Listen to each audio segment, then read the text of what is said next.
Hari Om. Hari Om, sir. Hari Om.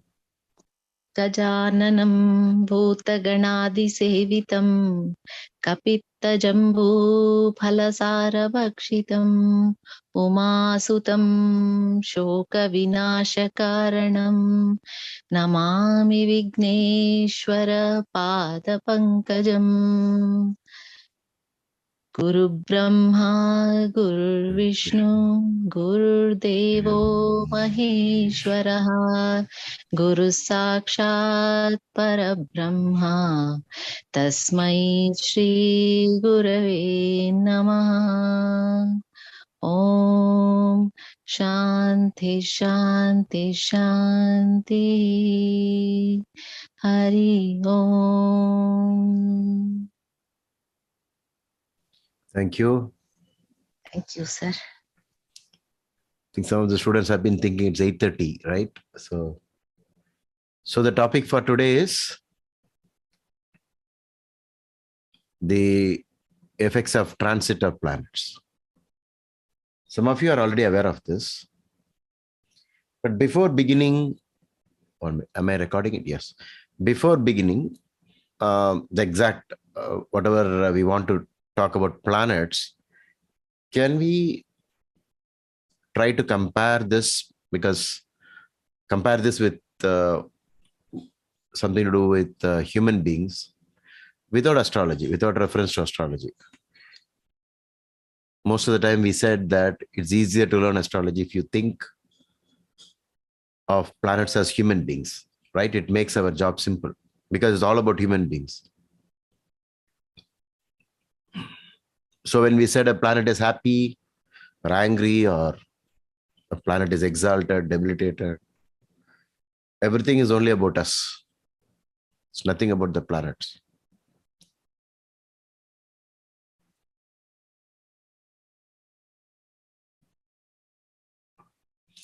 Without the consciousness, without the spirit, because spirit and matter are the only two things that exist. Without the consciousness or spirit, what use or what would the material be doing? The universe. So it makes sense only when there is the consciousness. So I'll give some of you who are interested in answering this question, please raise your hand and then put forth your views in terms of using very simple ideas concerning what you know of transit of planets versus something to do with human beings, so that it is easier to imagine what could be the effect of grahas in transit. Okay. We use the word transit to say when a planet moves from one sign to the next, or even sometimes backwards. By going backwards, if he manages to get to a sign that is before that sign where it was, even then it is called a transit. But then there are other transits over nakshatras, not just rashis. These are more in detail because we are trying to, as we go to the smaller divisions, it gets actually more specific. But for want of time, astrologers generally don't use all that. But if you're looking for more precision, you must do that. So we have something called nakshatra transit also. Over the rashis, over the nakshatras. A particular graha is in Ashwini. And then when it moves to Bharani, it has an effect. And when it moves to Kritika, it has an effect. But what effect? How we are going to compare that with human beings? So you can raise your hand and then say something very interesting, because it's getting recorded and people will be very happy to listen to your originality, your original views. Anyone? Are you not allowed to unmute? You're right. Did you understand my question? Can you repeat again? Sorry. it is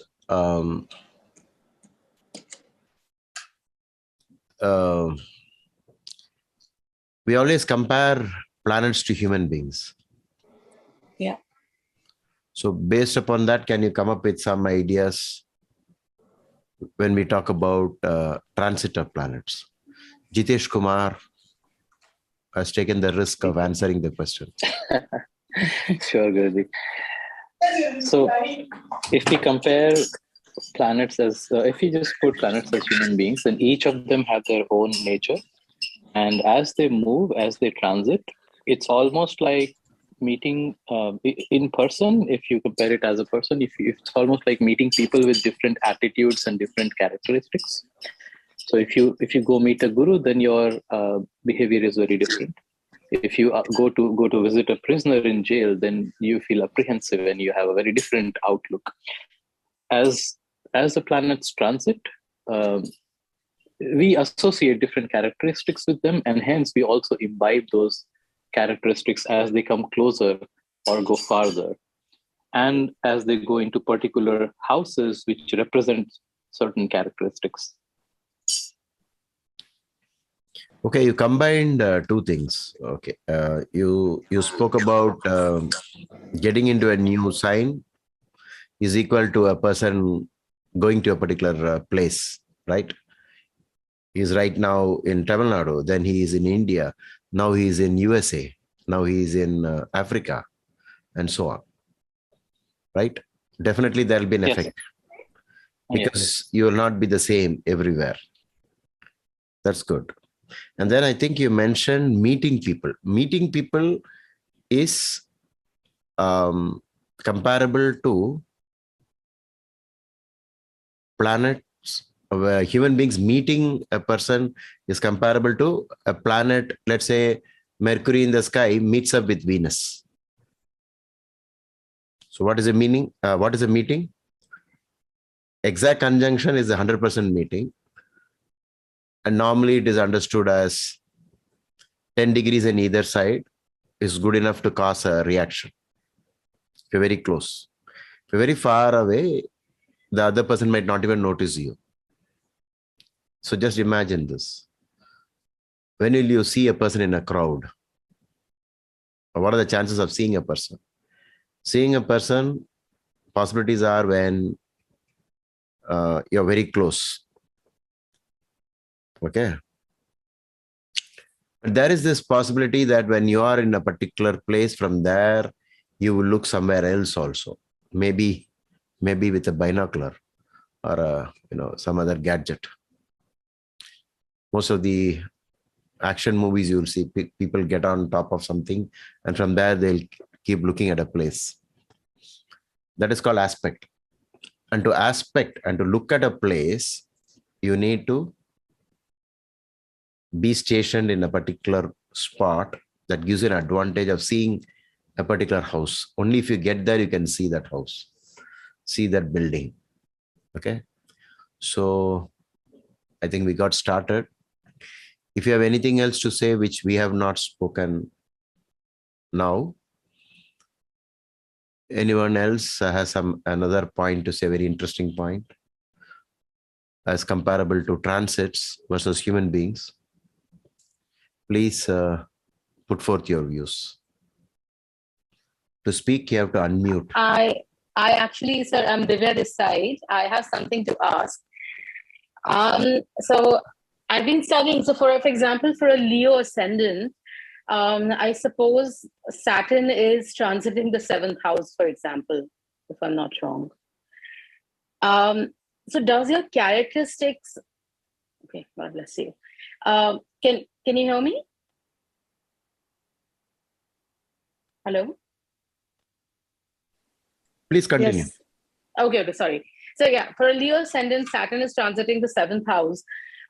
So does one's characteristics become a lot like Saturn in that? So you're not answering our question, right? You're asking a question. Okay, yeah. Please wait for your turn. Okay, sorry. Yeah. Anyone else wants to say something very interesting about, I would look at transit and compare it to such things that human beings do. Anything that we missed out? You want to add something to it? Or we are done? Then we will ask Divya to ask. Guruji, can I say one point? Yes. Guruji, we can compare transit with the climate when we are traveling to a particular place. Okay. So depending on that, we can forecast how we need to be, whether is it going to rain or is it going to be very sunny or what it is. And depending on that, we can have a mood on the journey. Okay. So I think this is comparable to the quality of the sign, right? Sir, good evening. Yes. Sir, I am Vel Murugan from Chennai. Yes, Vel Murugan. You made a very noisy entry. I am outside. Okay. Sir, if Rahu transit in natural third house, that corona affect all over the world.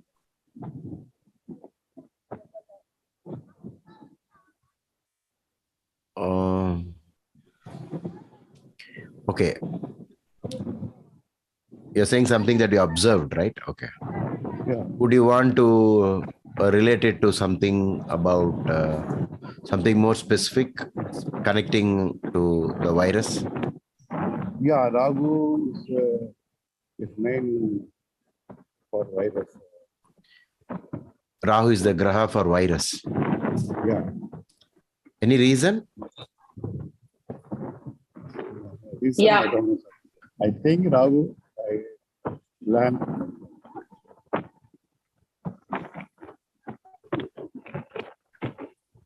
Anyone wants to say why Rahu could be comparable to virus? Because it's uncontrolled expansion. While Jupiter is growth, Rahu is uncontrollable expansion. So also things like cancer happen. I'm so scared to say this, with probably an aspect of Jupiter and Rahu together, because Rahu just explodes. It's invisible. It's invisible. Very good. That's the answer. And it is also poison. A disease that kills a person very quickly is comparable to poison. Correct? I know of people who died within 3 days from the time the virus entered, on the 3rd day. So anything that where you could say poison and invisibility together, you can say all this difficult to see, but can be felt. So Rahu synchronizes very well with the virus.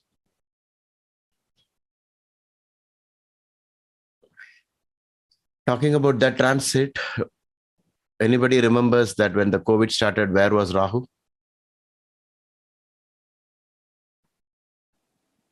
Gemini. Yes. But anything else slightly better than that? Ardra Nakshatra. Ardra Nakshatra. What is Ardra? To which star, to which planet it belongs to? Rahu. Rahu. To Rahu. Okay. Uncontrolled expansion is not Rahu. Always expansion is Jupiter only. A badly placed Jupiter is the cause for cancer. Rahu is generally the cause for most of the invisible diseases. When you say invisible, you really can't see it. In terms of it will be hidden. And cancer is hidden, hiding. Only you know when it is advanced. At the beginning, nobody even notices. Because it can't be seen.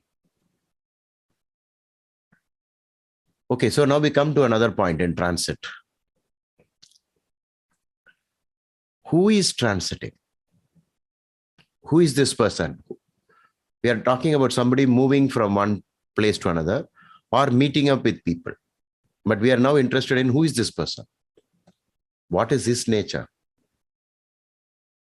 If a sportsman goes to a games place like maybe Olympics, it has a different meaning. God forbid, if a terrorist goes to the same place, it has a different meaning. His plans are quite different because he wants to use the crowd. So now you need to look at who is transiting. The nature of the person who is transiting has a big meaning. When one man from India goes to another country, the president of that country or nation, is waiting to receive this person. Who is this person? Who will that person be? Like PM Modi, for instance, or the president of India. So the PM, Narendra Modi, right? Okay.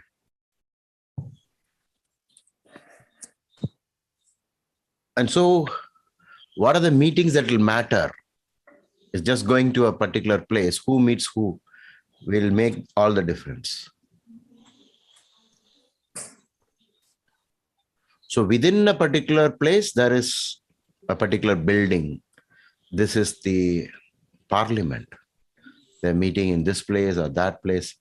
The meeting is happening in White House, or it is happening in a park. Everything changes the whole thing. So you need to know where they meet. Yeah.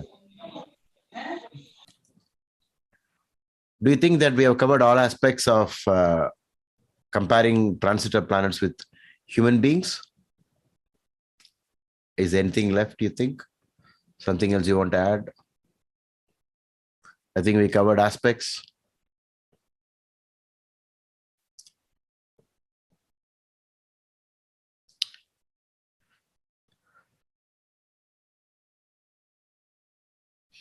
Can you relate something to astrology when I said Narendra Modi?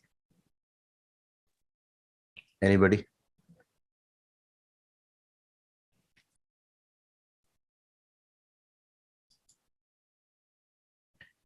Anyone? Sun, a powerful sun, which denotes leadership and valor and courage. Okay. And he's a very aggressive person. So I guess either sun is doing it or just Mars is adding something to it. God knows.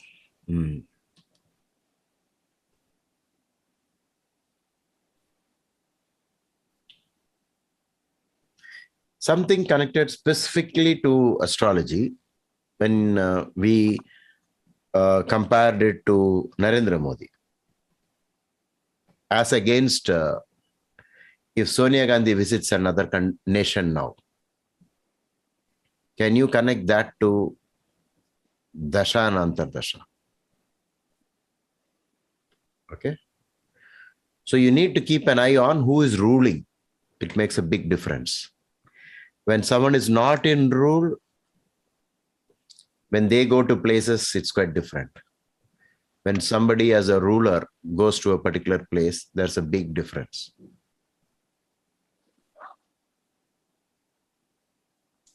Yes? So what are the things that you need to be aware of when you're talking about transit? The ruler of the year, like this year it's Shani. Why is that? The Dasha Antardasha. Yeah, we are not getting into very complex things. We're making it very simple. Just simple ideas about the general astrology that we know. Nothing very specific, very general. We are not getting into the complex nature of, so many other things about planets and transit.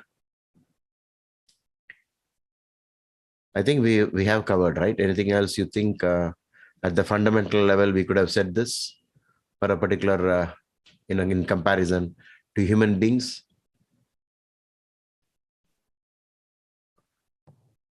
I don't know if it was mentioned, but the mood of the planet in that house. Mood of the planet. So Okay. If a planet is happy there in that house or unhappy there. Okay. The environment. Yeah.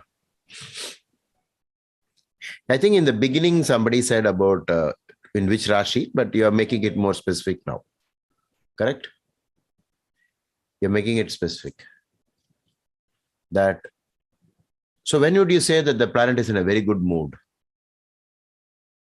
When it has access to good resources. No, in simple terms, in astrology, and then Friends, connecting to human friends' beings. place. Huh? Friends or own Exalted. house. So Moon Trikona, head office. exalted is the place where he is happiest. Happiest need not necessarily be associated with where he is powerful. How many of you feel both are same? Not the same. Guruji. They are not the same. Okay. So exalted is in terms of happiness. So what would debilitated be?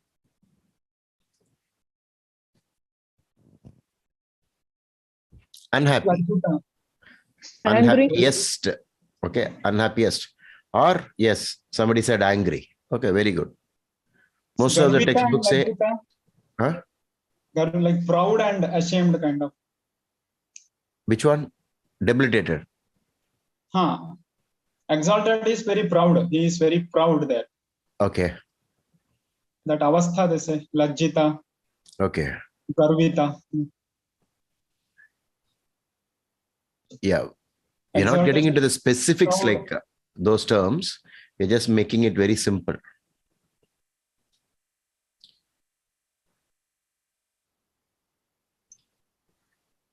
What would own house be in comparison?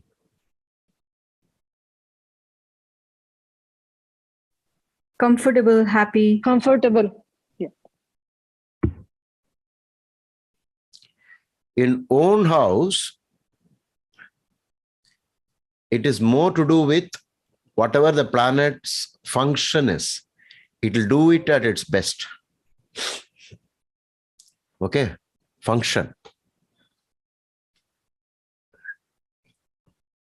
If the fourth lord is in the fourth versus if the fourth lord is exalted, which would give more results of the fourth? Fourth lord and fourth.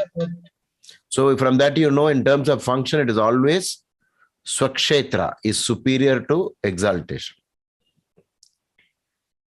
Okay. And slightly more powerful than Swakshetra is what? Moola Trikona. Moola Trikona. Moola Trikona is something more specific because that happens to be its root. So it will do its function to the maximum.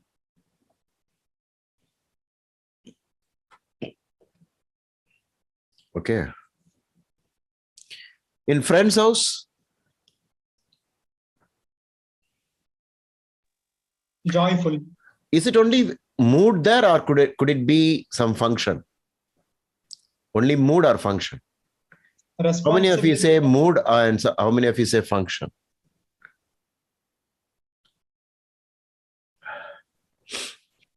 Both, sir. Both are possible. Which would you give more, weightage? Function or the mood? Mood. Mood. Mood. Mood, Guruji. Okay. All of you are confirmed it is mood and not function.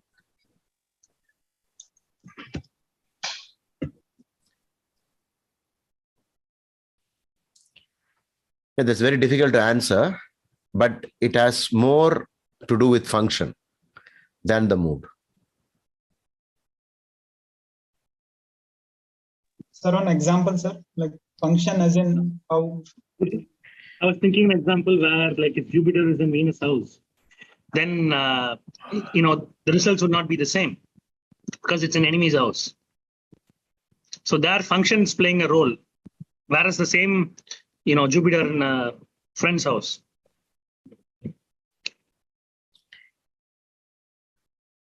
No, Prahlad, function I meant was that planet's function, this planet's function, if there are some yogas arising out of it, that yoga will get activated.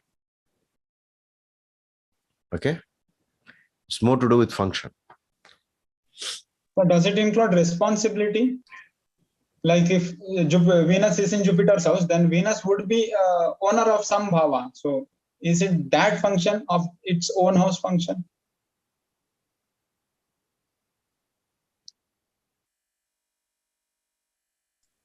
That was already covered, the individual function. We are talking about just because you went to a particular house.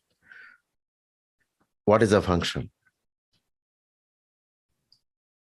The Karaka, Guruji? Like what that planet's main portfolio is? Yeah, when you say because of the house number,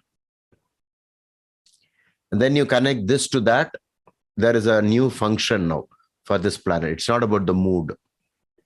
It's not about happiness or unhappiness.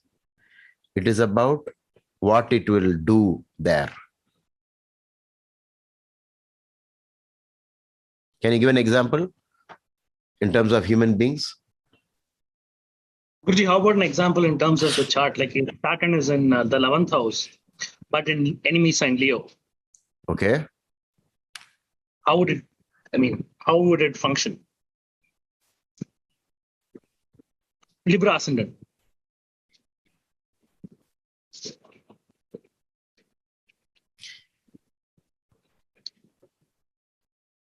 In terms of function, will you get the function of the 4th and 5th Lord in the 11th? So that's the question. Will you get it or not? Yes, Guruji. You will get it, right? So that is what I'm talking about as function. But if you want to add an attribute to it, then you say it is not as good as another 5th Lord in the 11th or 4th Lord in the 11th. It's not as good. But the function remains the same.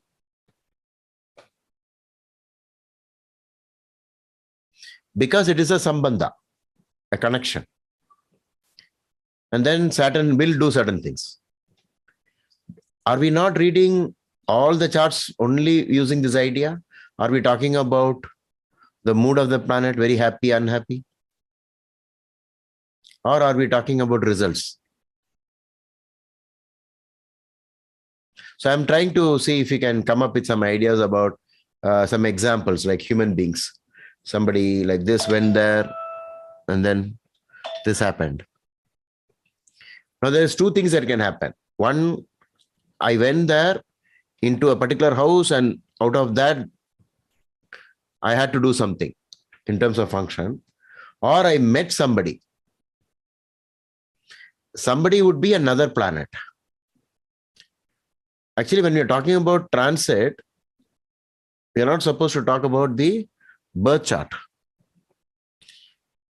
So whatever we say now, when Sai Prahlad mentioned the 7th Lord is in the 11th, we have to not read it like a result, a normal result that you would read.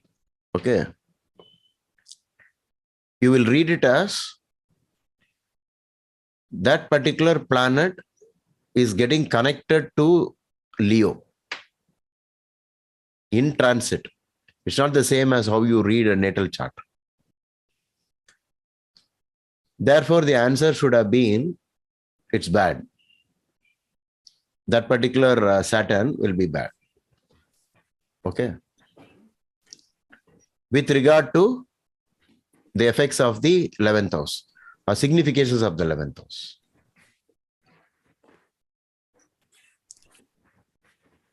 So we have function when two people meet or one person enters a particular house. The function changes. The duty changes.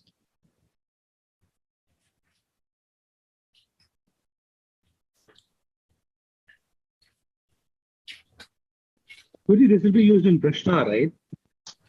Which one? I mean, in Prashna, when doing Prashna or something like somebody's asking a question, Okay. we look at the transit chart and all that. Yes.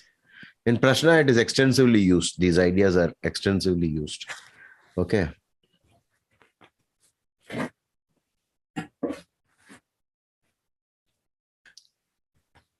I think we are done with all the possibilities, right?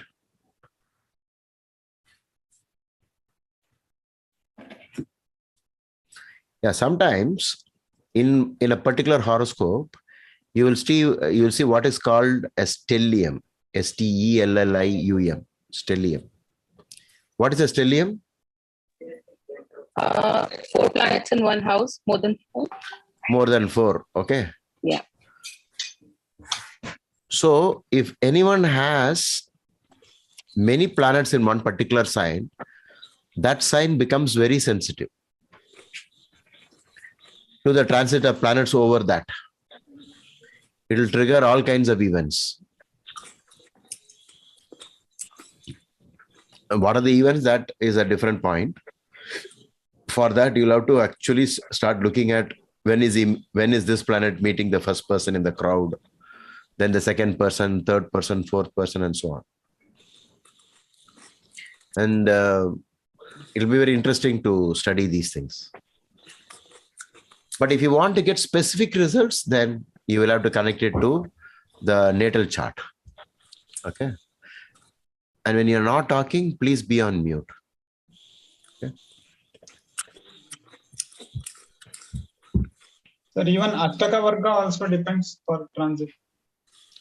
Ashtaka Varga, highest bindu when a planet transits over that. Yeah, these are maybe qualifications. So we are trying to generalize it with examples about how you can imagine the planets, because that will help you make statements and predictions. What would you say in general, out of your imagination, what would you say if Mercury meets, just use very common, simple ideas. Don't make it very complicated. Today's session is more general to just get you started. If we can imagine in simple terms, sometimes astrology can also be very exciting and very attractive even for a beginner. Okay.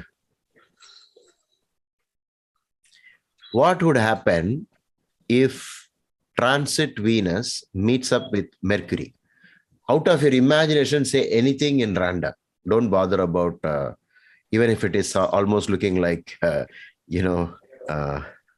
fiction.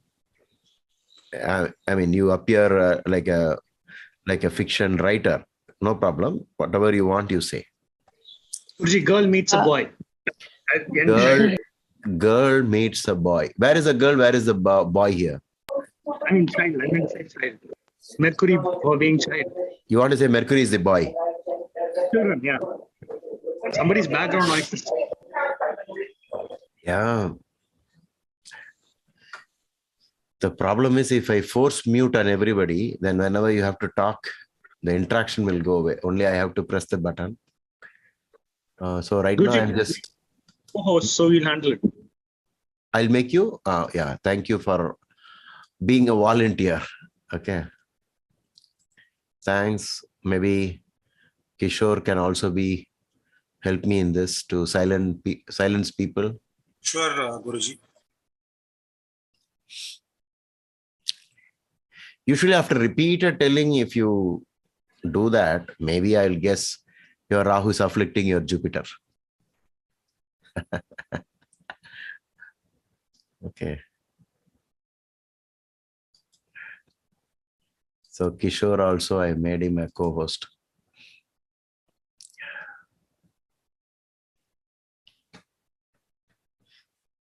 Divya is permanently hand raised, always.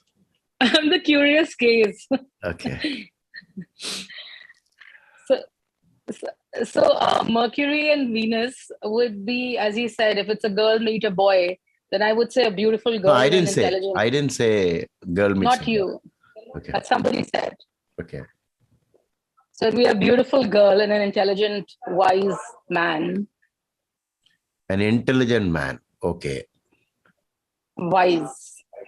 Wise. Intense, smart. Is Mercury wise? Can you say Mercury is wise?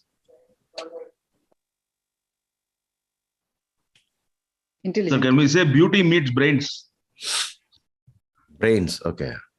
Or Anything else handicrafts, about sir. Mercury? Anything else about Mercury? Simple terms of in today's world, what could Mercury be? Can we say that the person, if he was going to be a writer, he would start writing profusely? Because where do they do that today? On phone?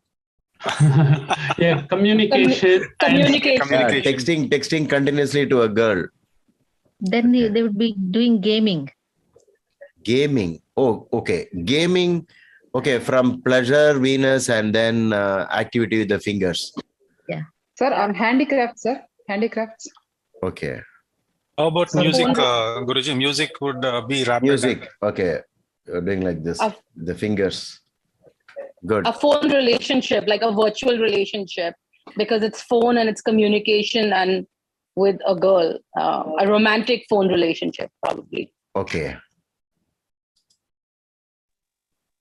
His writing style would be Singer, get out. Singer. We have an interesting comment from Siri Isha. Sukracharya meeting a curious, impressionable kid. This is getting interesting. How about a chess player getting victories suddenly, Guruji? Who is the chess player here? The Mercury person, native who has Mercury, and suddenly he gets the blessings of Venus and he gets a lot of good results. Whether it is a stock market or chess or races. Mercury Venus makes a person playful. It's a playfulness combination. Pleasure and game. Okay. Playfulness. Very good. Then for musicians and all, it will be like a bit talent coming into his music, apart from feelings. Okay.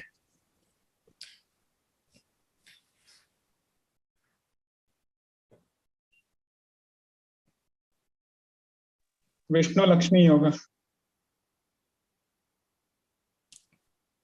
No, if you get into the specific, it would be what Venus is in your chart and what Mercury is in your chart. Okay. Because there is a very interesting statement made by Sri Varahamira. What is not indicated in the horoscope can never be triggered by any transit. Okay. If something is not at all there, for example, if you use rules for timing marriage using transit of planets, somebody who's never married at all, what happened to the transits? Anyone wants to comment on that? So what happened to K.N. Rao made the timing of marriage? You know, he came up with an idea called double transit. But he himself never got married. So what happened to all the transit of planets over his certain sensitive houses in the horoscope? He got married? The desire has to be there first. No, there is no quota for marriage in the horoscope. When it is not there, even if you desire, it won't happen. Oh, okay. Yeah. Sir, something with very less intensity. Might be a girl would look at him and go away. That's it. Instead of marriage. There's a possibility of some relationship just because they transit to us in favor of that. Okay. Okay, what would happen if, from again, simple terms, like how you started off with Venus Mercury connection, meeting up in the sky. Okay, when you say meeting up in the sky, one, they can meet in the sky together. And that result would be more generally for the world. Like we saw when the COVID entered, it was like a terrible thing happened on the axis of Sagittarius and Gemini, which the kid astrologer Abhignya noticed and came up with ideas about a great war and so on. He missed the possibility of a virus, because this is something new to us. But it was almost like that, because in war, whatever happens. So there was a grouping of planets in the sky on a particular axis of poison. Okay. Ganesh writes to everyone, when there is no money in the account, any number of ATMs are useless. Wow. What an original statement. Okay. Very good. If you have anything to say like this, please mention. Okay. I might use it in the book and I will even quote your name.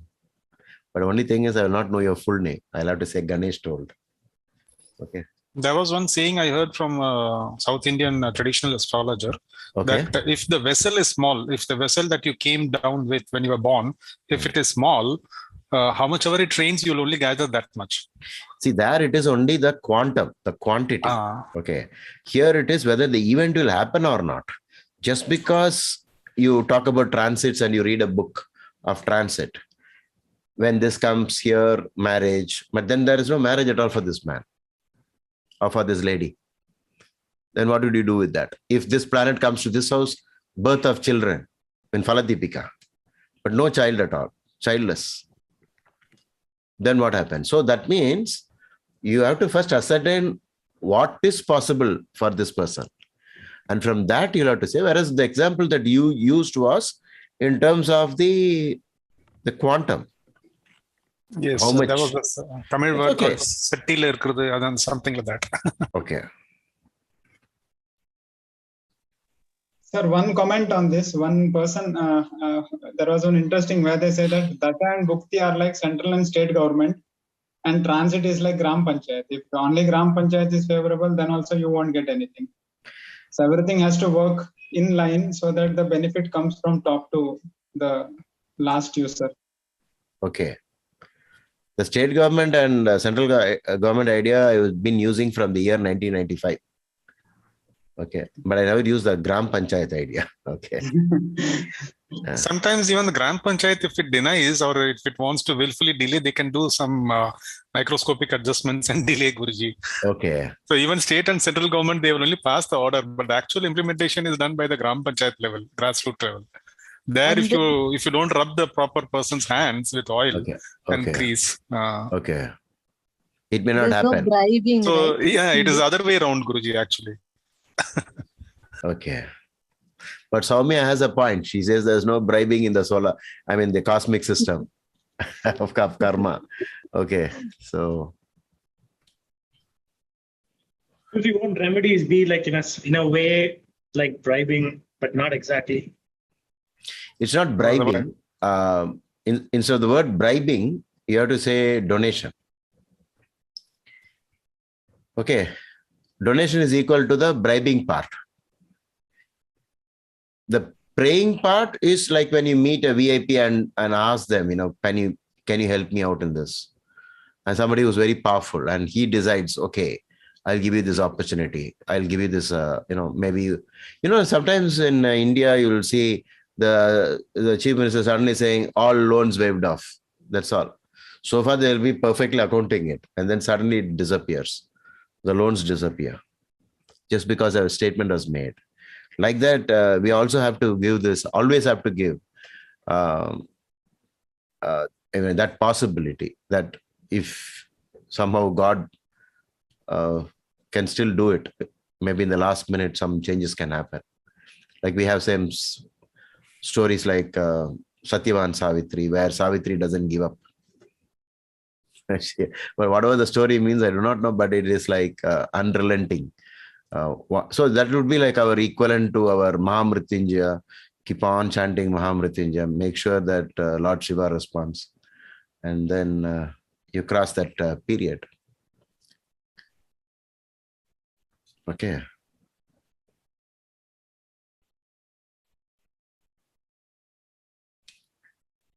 A very interesting point that Maharshi said with reference to Dasha or even Antardasha is when the Dasha or the Antardasha starts, exactly when it starts, you need to look at where the planet is.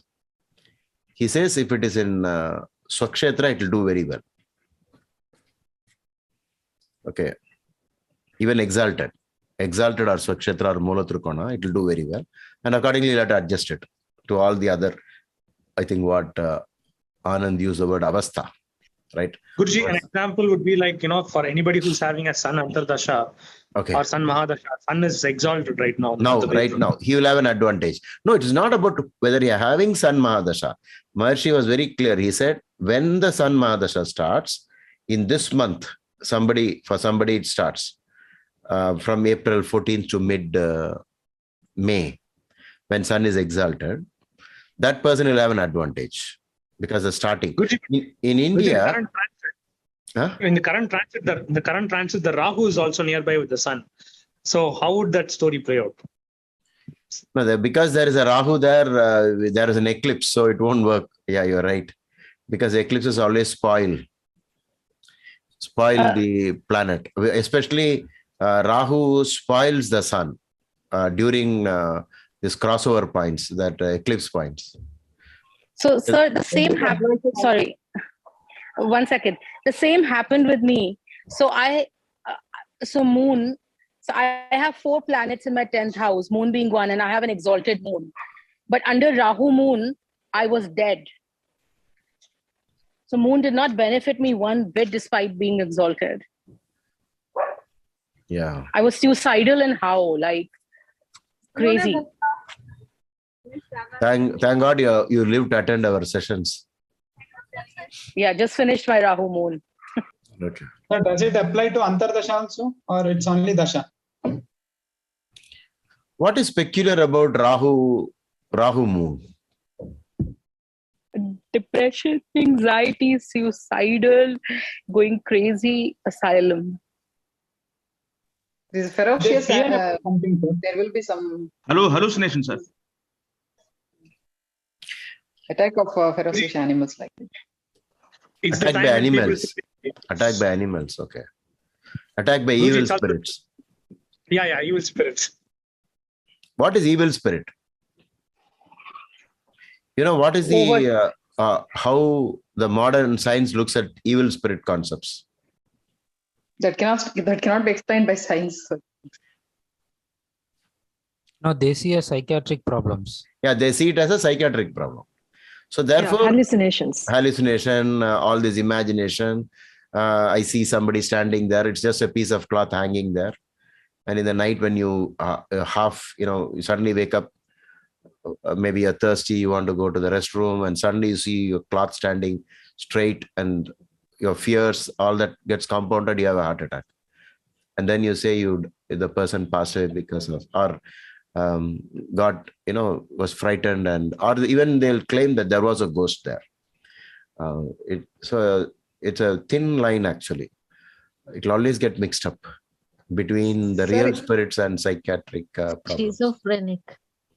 Schizophrenia. Okay. Sir, but if moon is weak, sir, then this will work out, you said, sir. No, usually, no, I'm talking about Dasha and Antardasha. Yeah, Rahu moon, sir. Yeah. No, not only Rahu moon, moon Rahu also. What is peculiar about moon Rahu? Anybody quickly from memory without referring any book? What is peculiar about moon Rahu? If you know, you say, otherwise just skip it. They are scared of something, sir. No. What is peculiar about moon Rahu in that Dasha and Antardasha? BPHS says fear of water and tigers. No. I'm not talking about that. There's something very peculiar, something unique about Parashara's approach to this period. What is that? Okay, now you can refer the book and tell me the answer now. Maybe initially I thought you could talk, see the way you remember these things is you have to get amazed by it. And the possibility of you being amazed with astrology is very less, because you might most probably read only your chart. And if that condition doesn't, it's not valid in your chart, you may not be amazed. Okay. So, now why the student quotes about the disaster is only because of an experience. But if somebody has not experienced it, why would he remember something?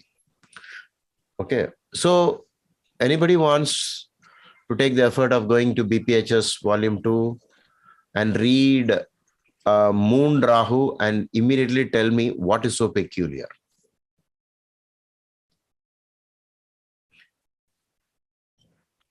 Also, sir, why does an exalted moon not help? Where does the power of the moon go away during Rahu Mahadasha that it was so bad? And my mother has a moon Rahu permanently. So she has vertigo and unexplained anxiety all her life. It's like a favorite pastime to be stressed.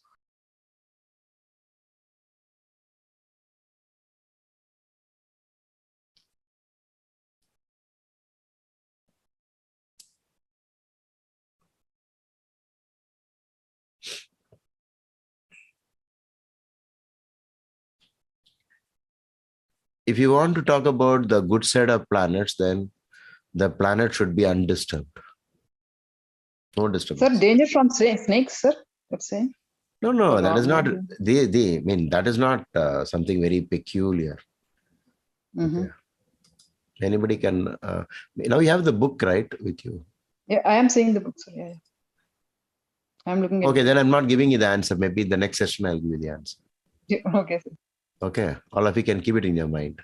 The best way to remember something, is to be amazed by something. Oh my God, I can't believe this. Then you will remember forever. Amazement. Guruji, you said it's a totally. wow factor. Huh? You said it's a wow factor. You have to feel wow. Yeah, that wow. Oh my God. I can't believe this. Parashar has said this and this happened to this person so perfectly. Okay, like that.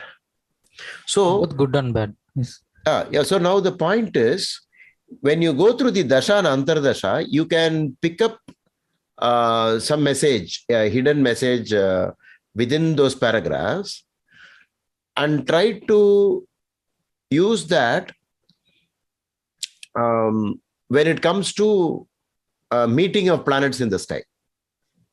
Now there are two meetings. One is you have some planets in your horoscope, right? Wherever they are, the actual D1 chart. Every graha is in a particular spot forever, as far as this life is concerned. It will not move one micro, whatever you call. Okay, it will be there forever, perfectly. Whenever we talk about transit, we have to use some code word for that. Your Jupiter, which is there in your chart, is called natal, Natal, natal Jupiter. Okay. And when a planet goes round and comes there, and you want to talk about that graha, you have to use the word T, transit. So N Jupiter, T Jupiter. This is the easiest way. Okay. So this is, how many times will this happen? And which one should you give more importance? Of all the grahas, which one will you give the maximum importance in transit with regard to what they say, unforgettable types of events? Saturn, sir. Saturn. Why? Because it is the slowest moving and it stays longest time in any particular sign. Yeah, a little more than that. Okay, slow, fine. It's karmic. It is You have to karmic. clear your khata of karma. It is the karma. Why? Because in Kala Purusha, the 10th house is ruled by Saturn. And the 11th house Labha is also ruled by Saturn. So your karma, your profession, your purpose, and then your Labha. This is the main thing about Saturn. That is why Saturn is connected to certain, the opposite of Labha also. Like if Saturn is in the second house, is it good for wealth or bad for wealth? One time Saturn loss of wealth. Huh? Not too much. It is good Saturn or is bad good, for is wealth. not good. If Mars is, if Saturn is in the second, in the basic chart, I'm not talking about transit at all. Bad. Not good, Bad. sir. It's not good. Bad, sir. Yeah. Poor. When when women talk about astrology, they always tell not so good. They're very little shy to make some bad statements. Okay. Young men will say poverty, daridram. And when a man becomes as old as me, then I'll also say, it's not, that bad. Okay. You maybe have some problem with money. What do you think, sir? It's okay. You can manage. When you're young, you say you're gone. You will be so poor, poverty stricken, and so on. We change our statements based upon our mentalities also. What type of person we are. Sir, in this regard, sir, I have one question, sir, regarding Saturn in second. No, don't go away from our main theme. So when we are talking about Saturn in transit, we have to relate it to the purpose of life, our livelihood, our 10th house. Thou shalt live by the sweat of thy brow from here on. This is the curse. Nobody is going to enjoy. You have to work very hard. If you enjoy, then there is punishment for sure. Only hard work ensures that everything will go well. So 10th and 11th are so connected to Saturn. If Saturn is afflicted in the horoscope, Saturn is in trouble, then the person's life is definitely in trouble to the maximum. So always watch what Saturn is all about in the horoscope. You will get most of the negative things and also the positive things. If such a graha is so well placed, in Tamil, there is a beautiful statement. When Saturn gives, who can stop? Nobody is there to stop because he's the one who has to stop. And as the student said, Saturn is slow. So it means it has the greatest effect, right? Something that stays for a long period has the greatest effect on anything. Otherwise, it comes in passing like a cloud. So something stays there for a long time. 2.5 years, quite a long period. So when it comes to transit, there is the moon-based transit as given in Phaladipika. I think it's now time to buy Phaladipika, Mantreshwaras. Okay. Buy that book or have purchased the PDF. Always avoid the pirated thing. Always believe in buying the books, honor the author, the hard work the translator has put in. Okay. Guruji, so one thing that really wowed me earlier is that when I think it was Divya, ma'am, she said even our mother has Rahu and Moon together. So when the same combination that's happening with the mother is happening with the child, I think they need to work on why that is so and what karma it's bringing in. It's not surprising, Prahlad. It's not surprising because it's a simple logic of birds of a feather flock together. Always the child who comes in will try to match up with one of the parent, father or mother's horoscope. Some similarities will be there. It will never come without. And in India, But, they thought. sorry, sir. For my mother, it's a permanent. I was going through a dasha. Okay. Yeah, that's what. So whatever you can read from the effects, and if you understand the bottom line of that, it could be used in transit as well. Okay, I'll tell you. Can you come up with an example of something to do with a very popular transit versus something that is there as a yoga in a horoscope? One example. Just raise your hand. Now wait for your turn. And don't answer till I say, because we'll give chance to new people. Okay.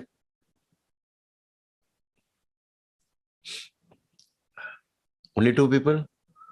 I think both of you have spoken, I think. Jitesh, Karthik has spoken. Okay. Divya starts.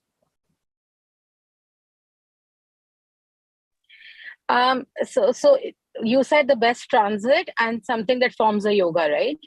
No, some similarities taken from a yoga and then used in transit as well. We are trying to draw some similarities because if you want to be original and come up with all kinds of possibilities in a transit, you can use this idea. So I'm asking you to quote an example. Hello. I'm asking you to quote an example. Okay. So my ex-boyfriend, actually, interestingly, in a Leo ascendant, he was Rahu and Saturn together. So that forms I keep forgetting names. That forms the very Saturn and bad year. Rahu together in Leo, Shrapit Yog. Yeah, it's a curse. It's a curse. While he is like a PhD in AI and a very intelligent technocrat, obviously because of Saturn and the first. Hi, Mr. Roy. He's also extremely slow. Like, so a lot of similarities. He's also a compulsive liar, a need to manipulate, and a very slow person. They only do one thing at a time. And I'm like, thanks to Shani. Very detached in relationships, people are 7, 42, not married. Sorry, no offense to anyone, but. Okay. So that's just Thank you. my understanding. Yeah. I got the answer from Sirisha. You can see it in the chat. Sade Sati and Moon Saturn conjunction. Very smart. But I think he refuses to speak. Okay, so I'll speak on behalf of Sirisha. Guruji, can I say one point? Yes. Guruji, by now today's planetary position, Jupiter is in its own house and Venus is exalted. Venus is exalted. Okay. Can it be a Panchamahapurusha Yoga? But how can you? Why would you say Panchamahapurusha Yoga without reference to an ascendant? Yeah, if the ascendant falls on 1, 4, 7, 10. Okay.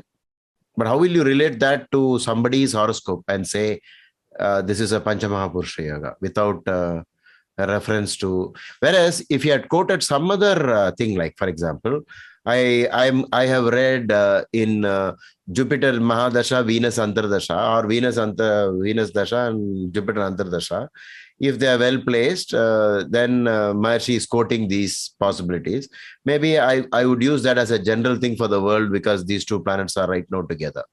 So that is all. Okay. That is all right. But when you quote a Panchamahapurusha, that's something very specific to the ascendant. Yes. You understand? Suppose you quote Guru Mangala Yoga, okay, Guru and Mars or Guru Chandra Yoga, and then you know something about that. And then in the sky, Moon meets Jupiter. Then whatever is spoken about these two planets together can be spoken for the temporary time when Jupiter is going over, Moon is going over Jupiter. So let me go back to what Sirisha just now mentioned in the text. Sade Sati, 7.5 year Saturn, and versus are comparable to Moon Saturn conjunction. The Moon Saturn conjunction in any horoscope is extremely challenging, and that seems to be the same logic for Sade Sati. Only thing is, in Sade Sati, even when Saturn separates almost a full sign from Moon, it's still not over. Whereas in Moon Saturn conjunction, it has to be very close. Only then you will get the result of Moon Saturn conjunction, which is insomnia, material, failure in the material world, the mind getting upset, depression, all kinds of things. But if they choose to meditate, things change. Only meditation helps Moon Saturn conjunction. Otherwise, Moon Saturn conjunction is like, if somebody has Moon Saturn conjunction in their horoscope, tight conjunction, it's like having a permanent Sade Sati. Okay, so you can use the ideas of yogas or Dasha and Antardasha to connect it to the transit of planets also. Okay. That's what I wanted to discuss today. Right now, I have not started using any chart. Okay. Now, what are the standard methods? Okay. Are we done with this? We mentioned Moon Saturn conjunction and Sade Sati. You want to say something else about Jupiter transit?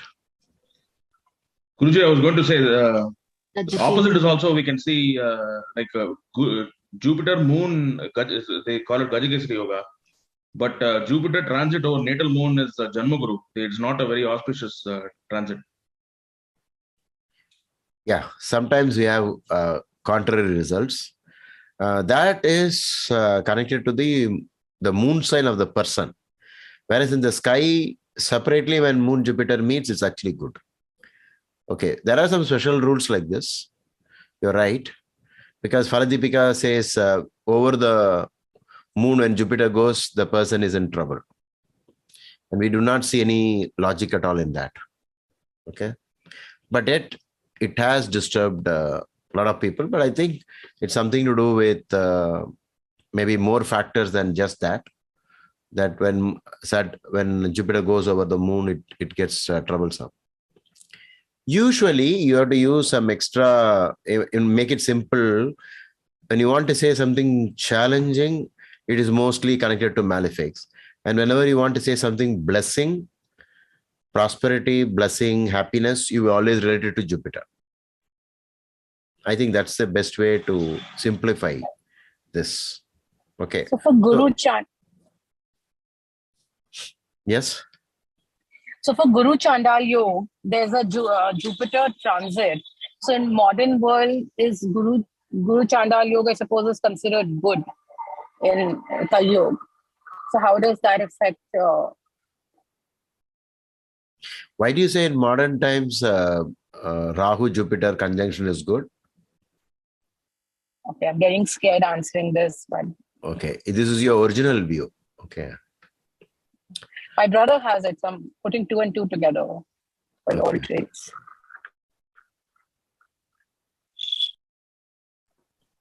Shall I answer? Yes.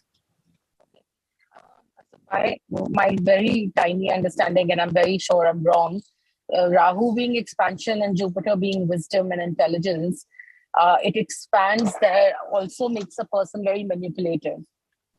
So it sort of exaggerates the intelligence sitting together.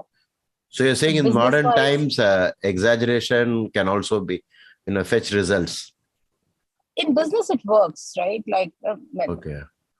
I don't. Okay. So even then, it is still, Rahu is still the cheating planet. So yeah. Okay.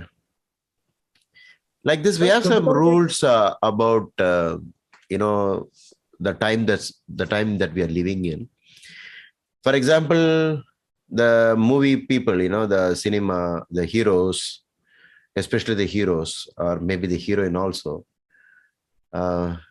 They show impossible things, and yet we like them, right? And they are paid the highest if they can hit 100 people, or if 1,000 bullets are hit, fired at them, and nothing happens to them. These are the actors who get the highest payment. So then maybe they have some Rahu giving them some kind of a different yoga, using a lie itself, or imagination, etc. Maybe in today's world it works, but yet somehow it defeats them in some other area. It's not exactly. Or is it pleasing our Rahu, so we are giving money? Yeah, you are right. Yeah, right. Ultimately, it is our Rahu that is being pleased, because that's a beautiful, wonderful point you mentioned. It's ultimately us, because it's not about Rajinikanth who's doing it. It's about our reaction to it. You're right. Yeah, we are giving. Yeah.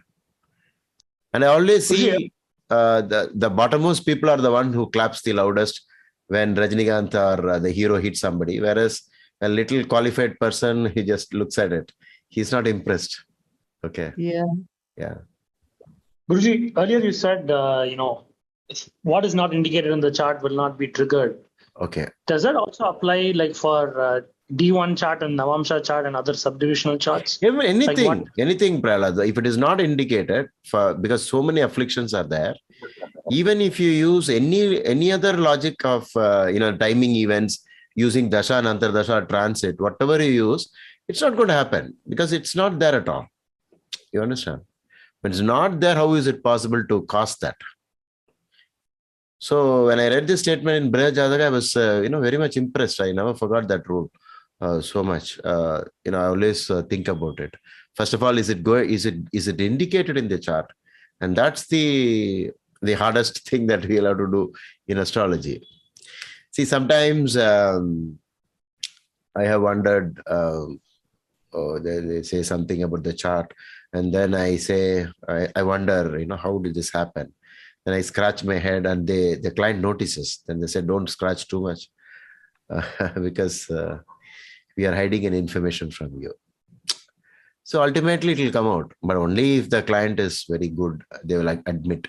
Otherwise, they'll act as though nothing is, there. That we feel very bad that we got it wrong, and we are not able to explain it from astrology. Okay. Sir, but when do we draw the line? When do we say conclusively that it is definitely not indicated? We can sometimes it is very it's indicated, but no, if it is very small 50-50, possibilities that no, Karthik, you are right. If it is 50-50, no astrologer can conclude. But sometimes it will be too many, like completely on one side. So even in using free will, you can't use a good transit, and using free will, we cannot overcome it. Nothing. Okay. We have to go from general to specific. Yeah, that's As what. I said. Yeah, you're right. From general to specific, simple ideas, then make it more and more complicated, and then finally you see it in a divisional chart, and then one more like that. Then for sure it's like that. Give an example. Suppose, let's say a person has no combination for child in D1 chart, but then in their D7, it's indicating that they can have children.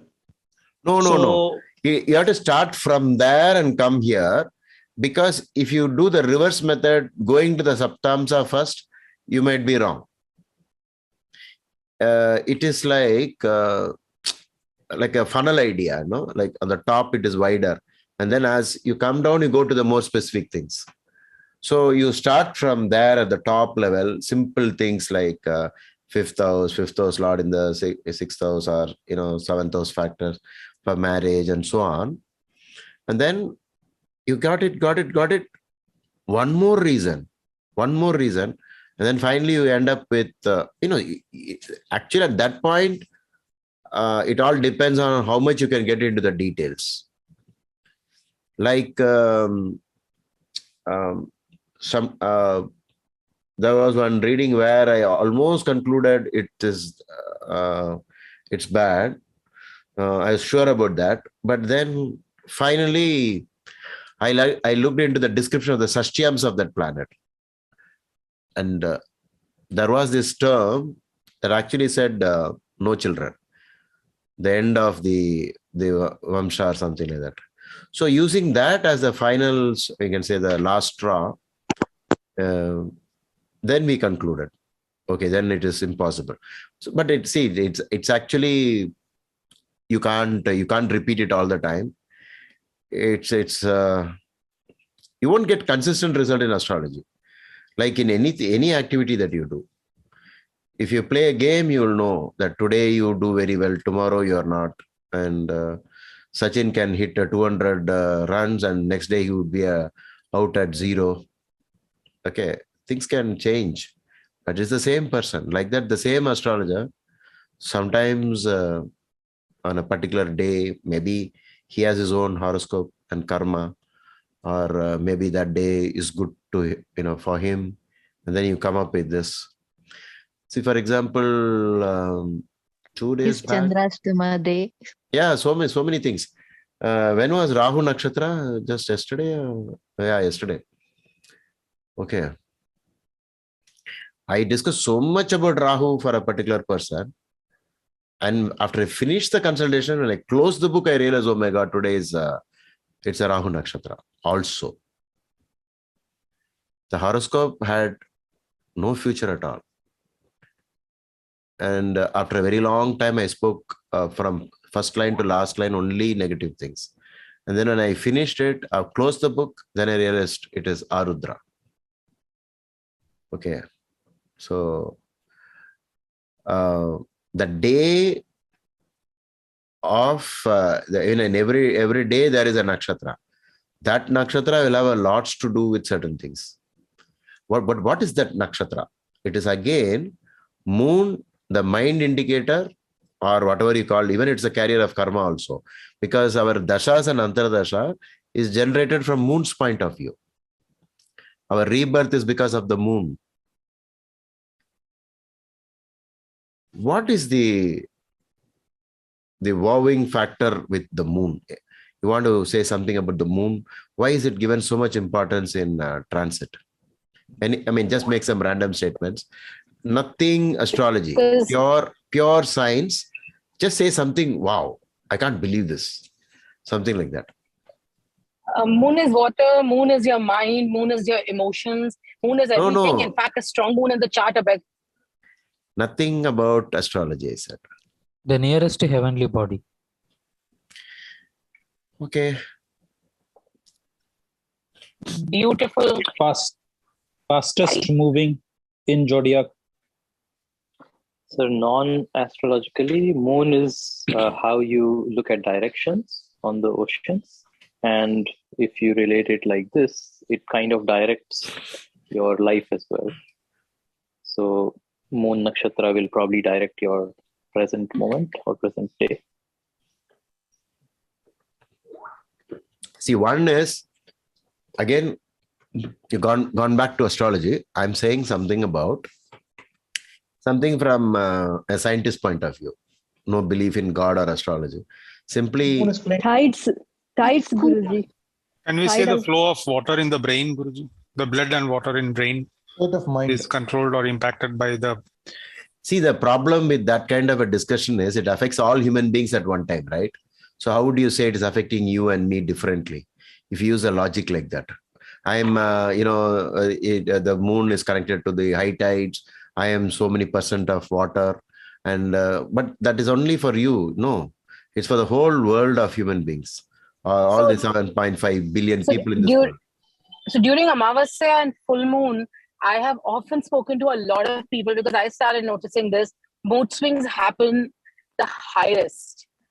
Like especially with women, their moods are going crazy during that time.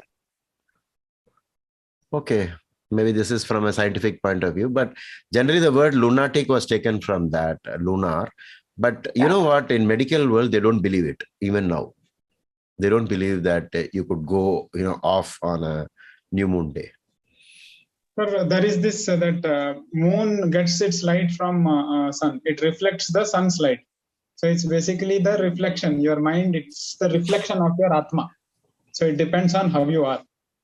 So it behaves differently for all of us are so much philosophical and astrological that we are unable to talk from a scientist point of view. Okay.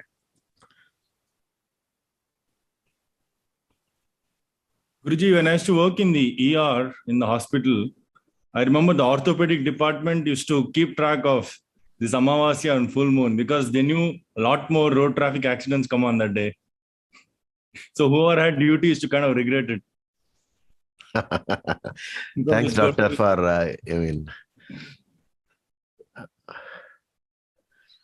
What is Chandrashtama days? That seems to affect quite a few people.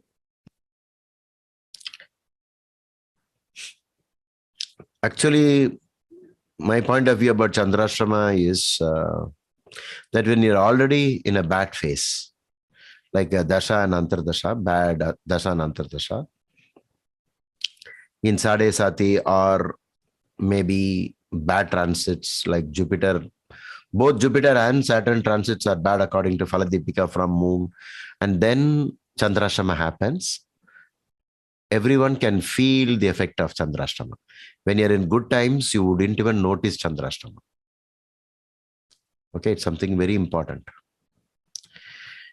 For example, let me tell you, there was a man who said Chandrashtama is a joke. Okay, because he said nothing is happening to me. I don't even feel it. I just said, maybe you're lucky, so why you want to complain about that? But wait for your 7.5 year Saturn, Sade Sati. In Tamil Nadu, we say, wait pannunga, I said. Then what? He asked me, then what will happen? Those times you will feel the effect of Chandrashtama. See, it's like when you're sick, the smallest something, it makes it worse, unbearable. So you need to use common sense also here. And using transit of planets every day, looking into a panchang and trying to adjust everything about your life, it's not a good practice. Actually, you should use daily transit of at least the moon based, the second star is for wealth. But I think people have used it also positively. This might be of interest to those who are in the speculative market. I think I'm not able to recall the person's name. He used our simple idea, the second star, 4 star, 6 star, and 8 star, and made tons of money, it seems. He just used the same idea, what we call the Tarabala. Okay. All of you know the second star, the 4th, the 6th, 8th, 8th and 9th, they are aligned with your Janma Nakshatra. So Chandrashtama, only when the times are bad, it becomes really strong. But okay, suppose you say a transit, something bad like Chandrashtama. In good times and in bad times, how will you differentiate? Can you come up with any example?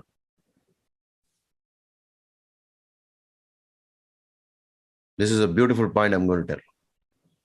In bad times, you'd feel like you want to kill yourself, or you might feel really dejected. No. Can you come up with some simple example? Okay, like this, some example. Sir, maybe in good time you might donate blood. In bad time you might lose your blood by accident. Wow, very nice point. Yeah, there it was enjoyable. You felt very nice that you're giving blood, whereas here it was in a different situation completely, though they're the same. Beautiful point. I think this one is enough. Okay, that was the original line. But in this example, they will be happy giving blood because it is a little modification of that. Can somebody else make another statement? Slight modification where you still feel bad, but it's not that, Sir, exams, sir. Exam situation where prepared, not prepared. Not prepared, therefore getting less marks. So very stressful, but stressful. I mean, the person that prepared for the exam, it is stressful, but not that much. But it's person who hasn't prepared at all for the exam. Okay. See, I'll give you an example. Being in love and regret being in love. Being in love and regret being in love. Being in love. Good. Happiness of it and cursing yourself. Why did I fall for this person? No. Towards I'm saying in both cases you should be bad, but there is a big difference between these two bad. Guruji, both are bad. Guruji, one example can be like, paying off the loan. If you are already, anyways, you are paying the loan, you will have the pinch, you will have the budget crunch. But when when in Saraswati, you're already in a bad shape, you don't have money and you still have to pay the loan, you feel even more bad. Beautiful. Nice point. Nice example. Yeah, very good. I'll give an example. Prahlad, after me you speak. Whenever I was playing, let's say this game of late, I'm playing this game regularly, a game called snooker. Okay, and I used to note, because some of where astrology will work very well, this transit, small things will work is where something has a little bit of luck involved in it. When it is pure effort based, then even on a bad date, like let's say it's a Chandrashama, still the result will come. Okay. So, okay, it's like this. I'll ask Prahlad, he might know this answer. Prahlad, if I play chess with Magnus Carlsen, when it is Magnus Carlsen's Chandrashtama versus for me, it is in the 11th house, which is one of the best places for the moon to be in transit, who will win the game?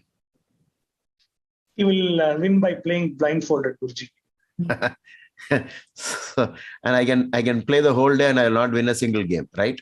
The reason there is because he's far ahead of me and there is no element of luck here. We are not equals. You understand? He's already accumulated something so strongly that it doesn't require any luck.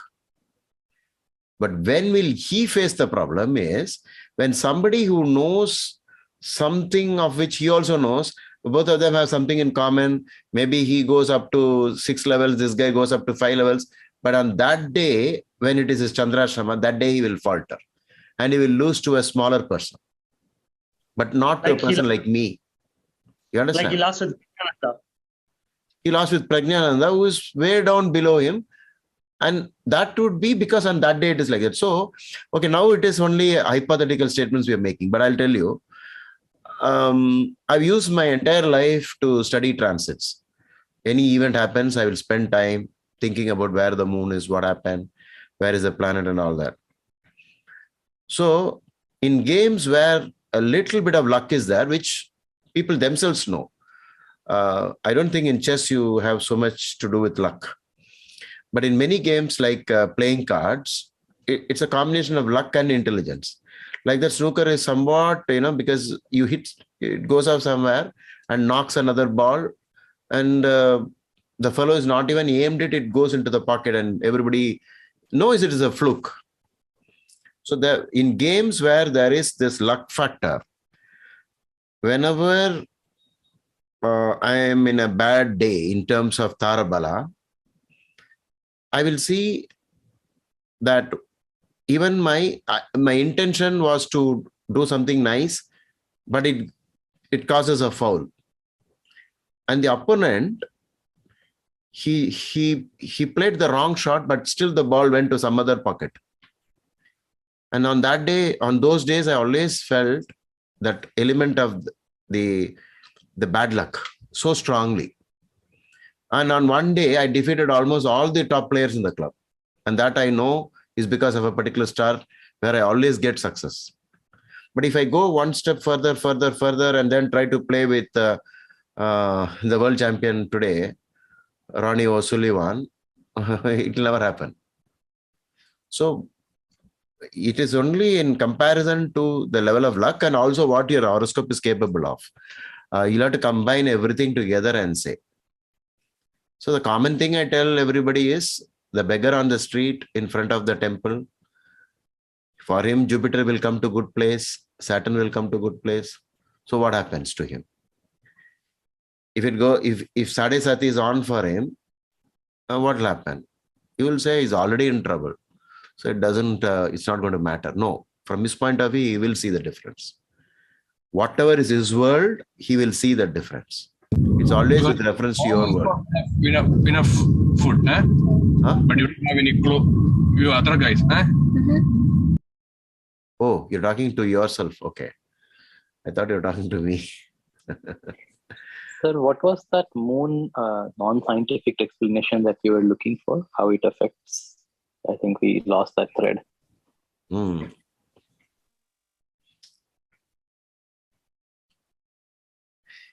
I'll give you a clue. Look at an eclipse. Okay. Both solar and lunar. And what is the wowing factor? The wow.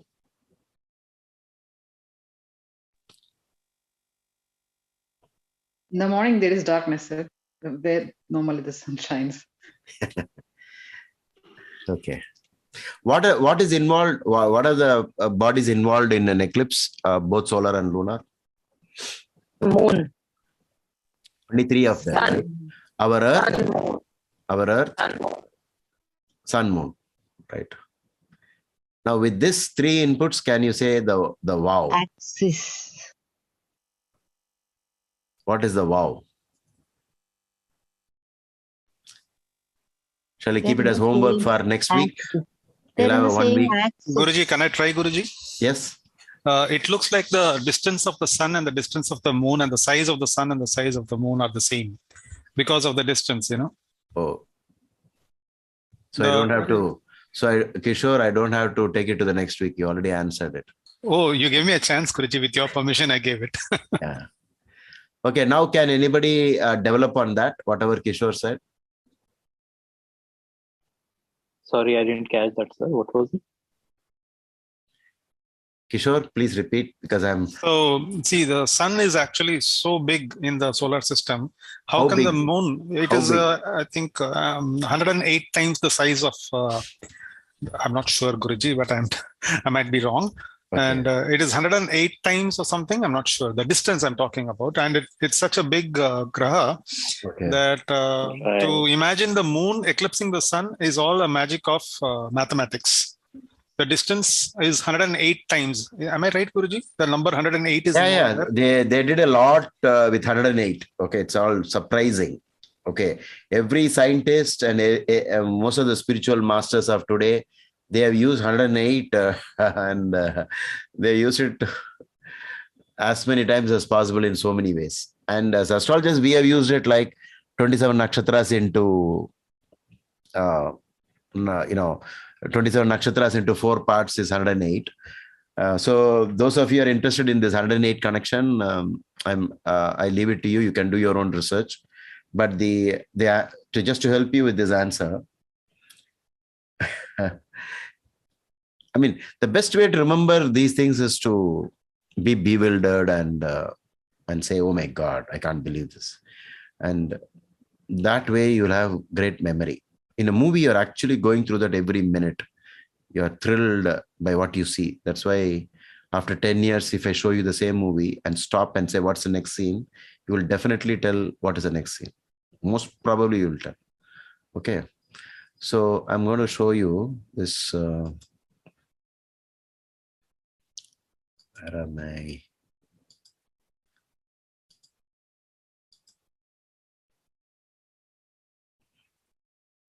Do you see in this picture the sun? This is the exact size. Can anyone see where is the earth?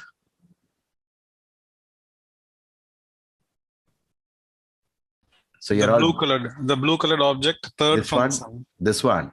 Yes, Guruji. And you know how tiny the moon will be for this? The first one is the small one here, Mercury. Yes. And this one is Venus. Then Earth, then Mars. Mars is smaller than Earth. And this Jupiter is the biggest one. That's why when you get fat and put on a lot of body weight, it is Jupiter is the reason. It's not the sun. This is Saturn, the wide one. And that's why it rules the masses, the wide things, acres of land and so on. It's taken from that idea. And we stop here. Now just imagine this bigger sun is adjusted in such a way that we are, so much distance. And then our moon, which is 1/6 of the earth, I don't know whether it is exact, but you lose your body weight by 1/6 if you go to the moon. Such a tiny thing. Somehow, where I'm keeping the mouse here, it will appear that even if the earth's shadow falls here, even that will be almost perfect circle. Maybe it's not perfect. There'll be a slight miss here, which produces all that brilliant light around it for which people take photographs. So this is the wow, related to the moon. But I also see in Rig Veda, Aitareya, Brahmana, Rig Veda, the sun and the earth. This is a statement in Sanskrit. The sun causes day and night on the earth because of revolution of the earth. When there is night here, it is day on the other side. The sun does not really rise or sink. When was this said? Long time before any Western scientist even knew about all this. Okay.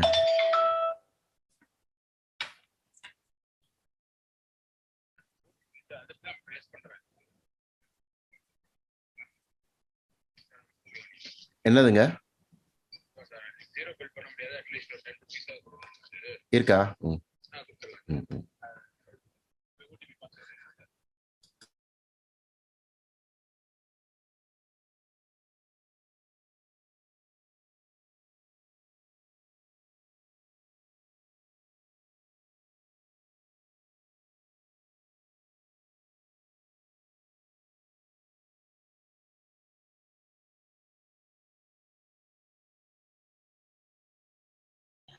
ಮತ್ತೆ part time safer full time ಆಗಿಟ್ಟಾನ ಮತ್ತೆ ಇದು promotion ಬೇಡ.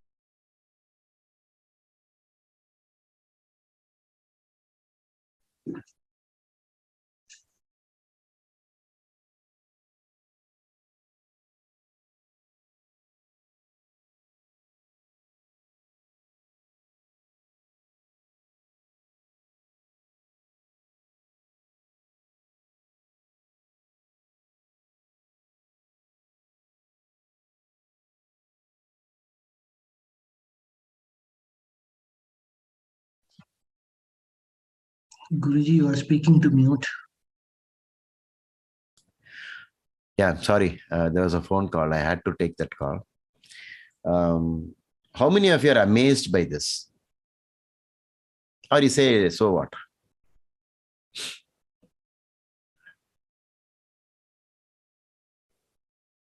Only one person is amazed.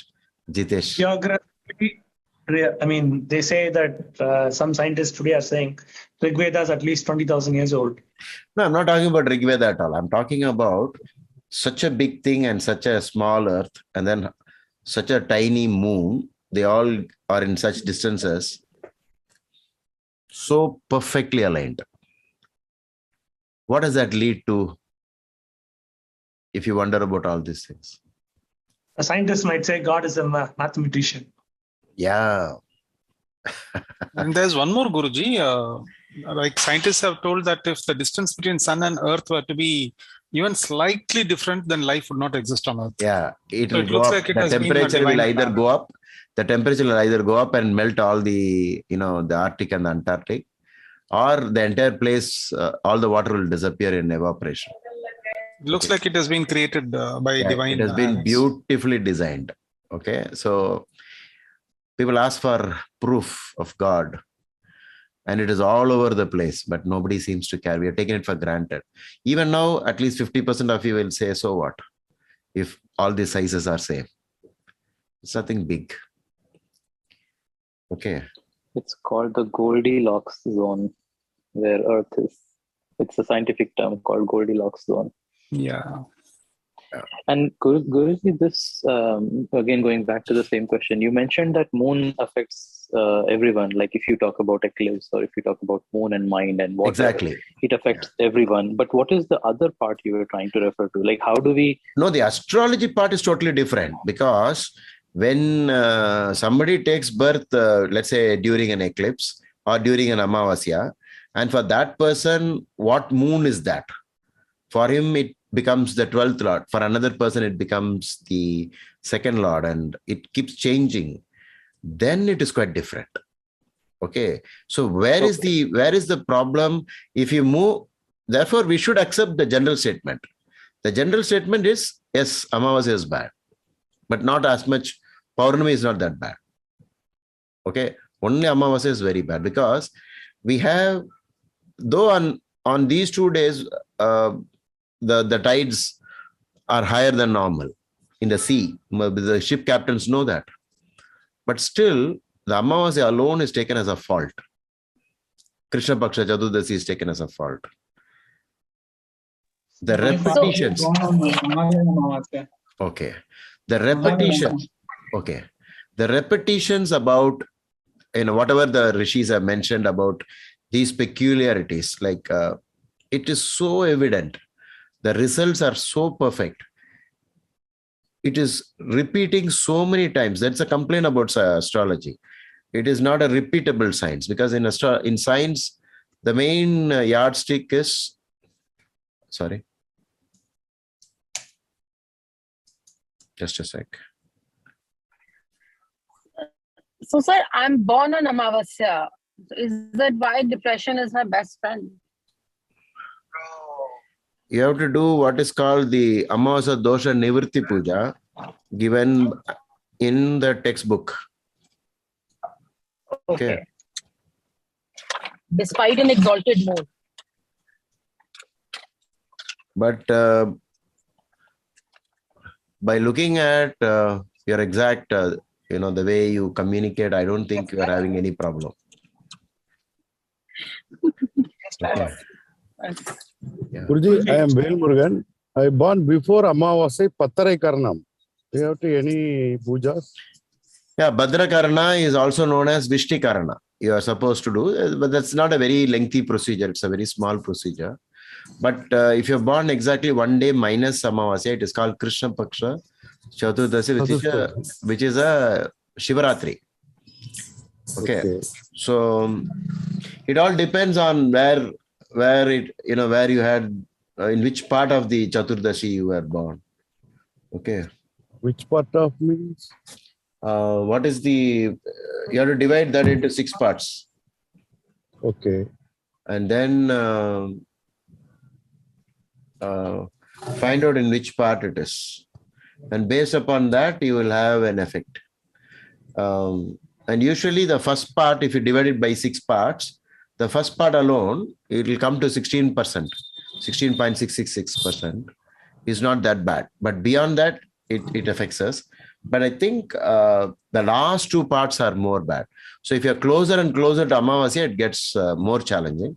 In which case, there is a very lengthy procedure for... that is Sagunikaranam. That No. The overall remedy is, it's called KPC fault, Krishna Paksha Chaturdasi fault.